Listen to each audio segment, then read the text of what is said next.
this little book that I can't flash the camera, but I'm sure someone will, is an absolute fucking fire little text. Thank you, Chelsea and Jason. I know y'all were going to be having it right there. It's an absolute fire text. When I first got it, I carried it around in my back pocket for the better part of a couple of years.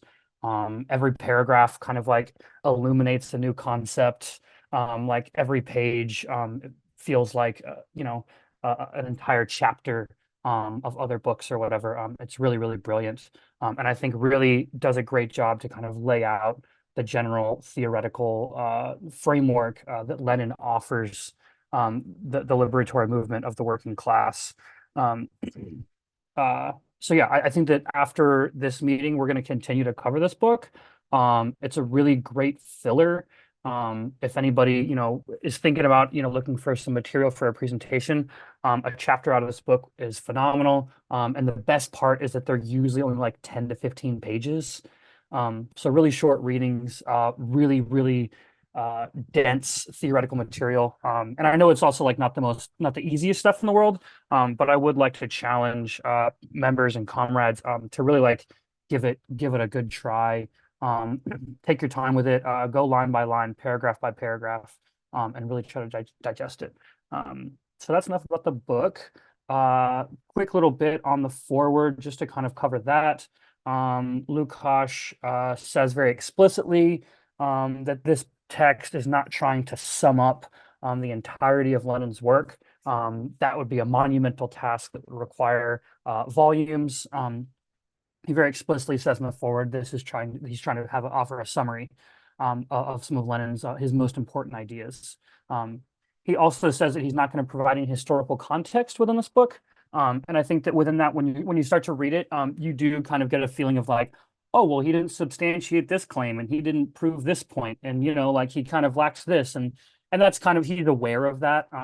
And he's aware of the brevity of his writing, and that's intentional. He really wants this to be kind of a primer, something that like is very easily comprehensible without having to dig into the historical context, in exhaustion. And then also kind of the last point from the forward that I wanted to bring up is that the book is written not with historical accuracy in mind, as far as like the chronology, but the chronology of the book is written with the clarity of interdependence of the ideas in mind.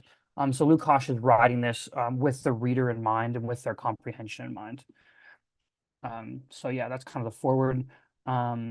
So onto the first chapter is the actuality of revolution, and the second chapter, which was also covered as additional reading or as reading in this book, is also covered. And honestly, the interdependence of the ideas is prevalent throughout. You can kind of use quotes from the beginning of the book to describe things at the end of the book, and vice versa. And so these chapters that are right next to each other, there's a lot of overlapping concepts. So there's kind of like two big things that I want to talk about as far as the first chapter, the actuality of revolution goes. One of that is the actuality of revolution, big while there. And the second one is kind of like the methodology of Marx and Lenin. And Lukács is very explicit when he says that Lenin is the only theoretician at the time of this writing, which was in 1924, who kind of like holds water with Marx. He definitely puts Marx and I guess Engels by extension, because Marx and Engels were such close collaborators.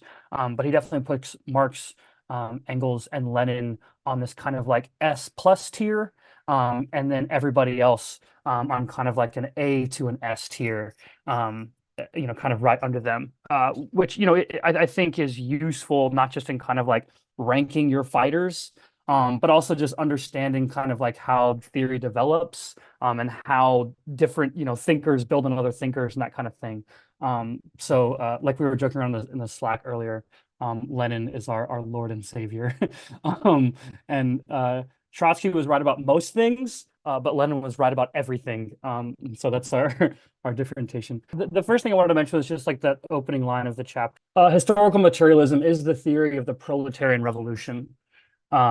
and I love that that Lukács kind of comes out and says this like immediately. He's not trying to parse anything. It's not just because historical materialism is like our favorite catchphrase ever, but it's because historical materialism is the theoretical expression of the material dynamics that are accurate, that have played out and are continuing to play out. It's based on our historical materials understanding of capitalism. We know that profit comes as the derivative of exploitation. That profit is the extraction of value from the workers by the capitalist, and is inherently oppressive.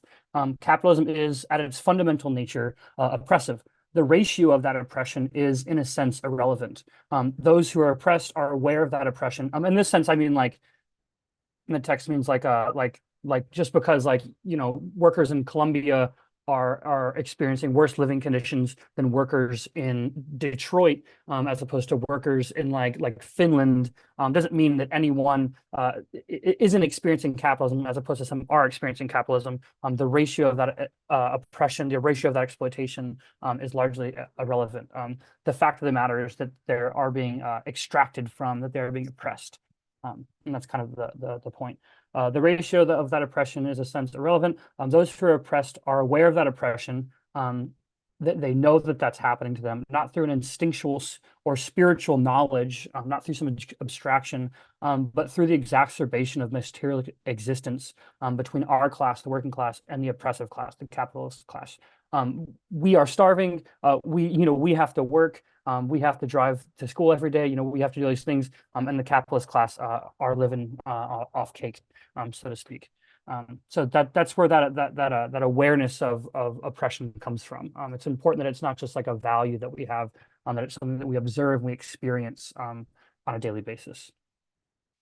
Individual action is are revolutionary actions insofar as they contribute to a revolutionary movement, is another idea that's in this actuality of revolution.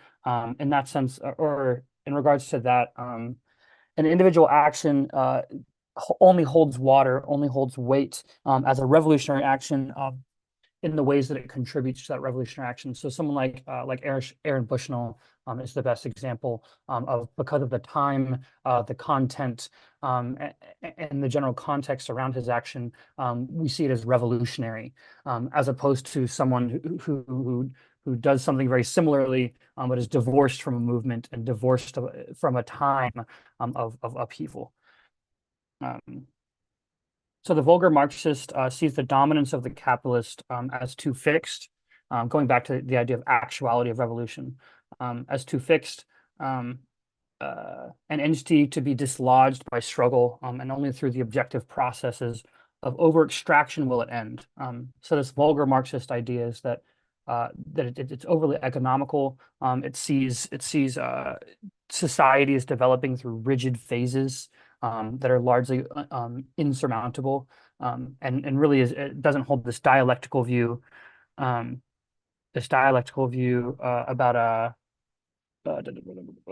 about the subjective factor within revolutionary development, within the development of history. They fail to understand the historic and fundamental role of the proletariat in this exchange between objective and subjective factors. They fail to understand that the proletariat is the salt of the earth, is the material factor which has created society, and therefore is inextricably linked to its alteration, revolutionary. So that's kind of like a little bit about the actuality of revolution. The second thing that I want to talk about from this chapter just has to do with the methodology of Marx and Lenin, and what really sets them apart. Lenin and Marx, in their genius, were able to extrapolate the theory and practical application through their observations and correct analysis into generalizations of the whole of society. There are limitations to their ideas. They might not apply to other sciences, like physics and biology, but to the scientific study of societies and how to change them, they're completely unmatched. This means two things. One, that we must also be engaged in this process of creating and expanding our microanalysis into macro theories. We should be a part of. We should take that methodology seriously, and also use it. That our analysis of situations on small scales should be placed onto a ledger of broader social forces. A perfect example of this is the DSA, and who try to act like local is distinct from national. This is like a common kind of like DSA thing. It's like, oh, well, well, we're the local DSA, not the national DSA. And this is both like in their orientation to the masses, their orientation to bourgeois parties, as well as their own organization. That like, well, we're not DSA national, we're DSA local, and that's somehow like completely different. Just by kind of the wave of this magic wand of like different things are different. The theoretical curriculum of Marx and Engels, or Marx and Lenin. When I say Marx, I mean Marx and Engels. They were collaborators, and yeah, I think everybody knows that. But the curriculum of Marx and Lenin rejects this methodology outright. An analysis of local versus national is just completely insufficient for the cause of class struggle. We need to be making generalizations. And theories. So two faults to kind of avoid within this methodology, one being on kind of either side of a certain political spectrum, is when we cannot allow our generalizations to be divorced from our concrete analysis of the material facts. Here we run the risk of alienation from workers' struggle and the flesh and become mere theorists of some ivory tower, out of touch and ultimately useless for liberation. A really good example of this is the recent slash not so recent debates around our definition of fascism that came up out of the RSOP conference from a couple of years ago, and kind of like has maintained traction. One side overly generalizing their definition of racism, I would say divorced from material facts, and the other a more clearly defined definition, and I would say based in struggle. Why is one correct and not the other? Because of practice and class struggle. We don't overly generalize the definition of fascism because of its very clear and direct impacts on the ways that we engage in struggle now. We can only call ourselves communists. We can all call ourselves communists, socialists, and leftists without any real fear of state repression. We hold openly communist, openly public meetings where we discuss in depth strategies for overthrowing the state, and yet have basically zero fear of anyone having a knock at their door, or getting locked up for this. And so because of that definition of fascism, because we feel like we aren't currently living under a fascist regime, it gives us an organizational advantage that we should be taking advantage, that we have to take advantage of. And that if we close that door too quickly, if we go into signal chats and code names and shady language and stuff, then we've kind of ceded without ever actually fighting. The point is not to understand, but to change the world. Our theories only hold water when applied to class struggle. And I would say this is a great example of that, is that we have to really kind of like see where the rubber meets the road in regards to our definition of fascism, in order to corroborate the validity of that definition. And I think that when you hold that definition to the flame of class struggle, this is what you get. And then the second kind of like the second fault to avoid in this idea of generalization is what I call like solipsism, or what is referred to as solipsism in a certain kind of way. It's this idea that we also can't allow insignificant and conveniently numerous factors to alter our theoretical knowledge. Yes, different things are different. There is an aspect of relativity that can throw into question the atomically precise nature of any situation. But do these details offer a sufficiently different analysis to change our strategic conclusion? No, we should not orient towards Brandon Johnson any differently than we orient towards Joe Biden or Hillary Clinton. There's no such thing as a left wing of the Democratic Party. If there were left wing, they would break off. No, there is no difference between cops in any time, location, or social context. A cop is a cop, and they shouldn't be in our unions. We shouldn't receive any of their solidarity as long as they are cops. If you're for us, if you want to stop being a cop, then quit your fucking job, which is very possible, right? You can do that. Coincidentally, maybe not so coincidentally, this is the same theory, this is the same idea of the vanguard party's relation to the working class, to be connected to the class, but exact in our strategies for our collective liberation, to be connected to the class while also in a position of leadership to the class. We can see kind of like the rational parallels between the two ideas. It is Lenin alone at the time of writing, 1924, that has been able to take the correct direction that Marx exemplified in observation, material analysis, theoretical synthesis, and finally the revolutionary strategy and practical application of all of this analysis. Um, so yeah, that's kind of what I had on the first chapter. Then I'll just like switch to I had one, two, looks like three ideas from the second chapter that I wanted to cover.